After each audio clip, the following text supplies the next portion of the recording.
काका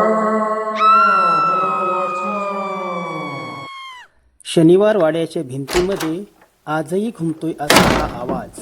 पण नेमकं त्या रात्री घडलं तरी काय होतं? पेशव्यांच्या वैभवाचा साक्षीदार असलेला हा शनिवार वाडा एका भयंकर घटनेनंतर इतिहासात कायमचा अजरामर झाला. आज आपण जाणून घेऊया या वाड्याच्या भिंतीमागं दडलेली थरारक कहाणी. शनिवार वाडा म्हणजे पेशवाईच्या वैभवाचं प्रतीक. पण याच वाड्याने पेशवाईच्या इतिहासातील एक अत्यंत गूढ आणि दुःखद घटना पाहिली. ही घटना आहे पेशवे नारायणराव यांच्या मृत्यूची.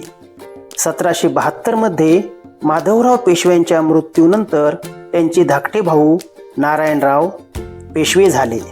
नारायणराव त्यावेळी अतिशय तरुण होते.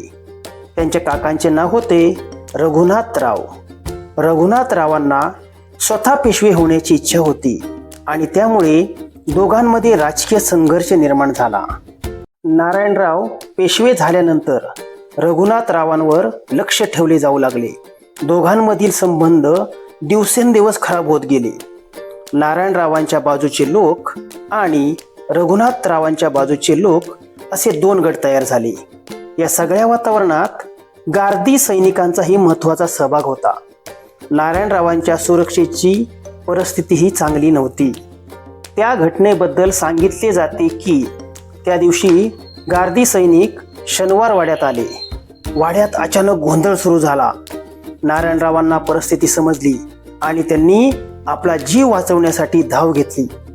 आणि याच वेळी इतिहासातील सर्वात प्रसिद्ध वाक्य सांगितले जाते, काका मला वाचवा. शनिवार वाड्याच्या समोर उभं राहिल्यावर सर्वात आधी लक्ष वेधून घेतं ते म्हणजे त्याचं भव्य प्रवेशद्वार आणि त्यामागील वाड्याचा लाकडी भाग. आज या लाकडी बांधकामाचा बहुतांश भाग आपल्याला पाहायला मिळत नाही, कारण काळाच्या ओघात आणि विशेषतः 1828 मधील मोठ्या आगीमुळे वाड्याचा बराचसा लाकडी भाग नष्ट झाला. पण त्या काळात शनिवार वाडा फक्त दगड आणि विटांनी बनलेला नव्हता. त्यामध्ये मोठ्या प्रमाणावर लाकडाचा वापर करण्यात आला होता.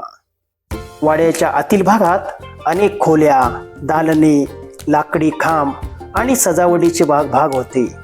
लाकडामुळे या भागाला एक वेगळे सौंदर्य मिळत होते. राजघराण्याचे राहण्याचे भाग, सभा घेण्याची ठिकाणे आणि इतर उपयोगाच्या जागांमध्ये लाकडी बांधकामाचा वापर करण्यात आला होता. या लाकडी भागावर नक्षीकाम आणि सजावट केली जात असे. त्यामुळे वाड्याचा आतील भाग खूपच सुंदर दिसत असे. आज मात्र या भव्य लाकडी रचनेची कल्पना आपल्याला उरलेल्या अवशेषांवरून आणि ऐतिहासिक वर्णनांवरून करता येते. शनिवार वाड्याच्या इतिहासातील सर्वात मोठ्या घटनांपैकी एक म्हणजे सन 1828 मधील आग. या आगीत वाड्याचा मोठा लाकडी भाग जळून नष्ट झाला. आज आपण शनिवार वाड्यात जे अवशेष पाहतो त्यामध्ये मुख्यतः मजबूत दगडी तटबंदी, भिंती आणि काही उरलेले भाग दिसतात. पण कधी काळी याच भिंतीच्या आत भव्य लाकडी राजवाडा उभा होता.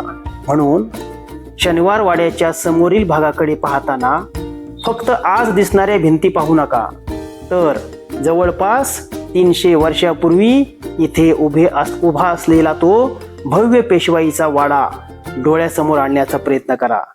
हीच शनिवार वाड्याची खरी ऐतिहासिक ओळख आहे.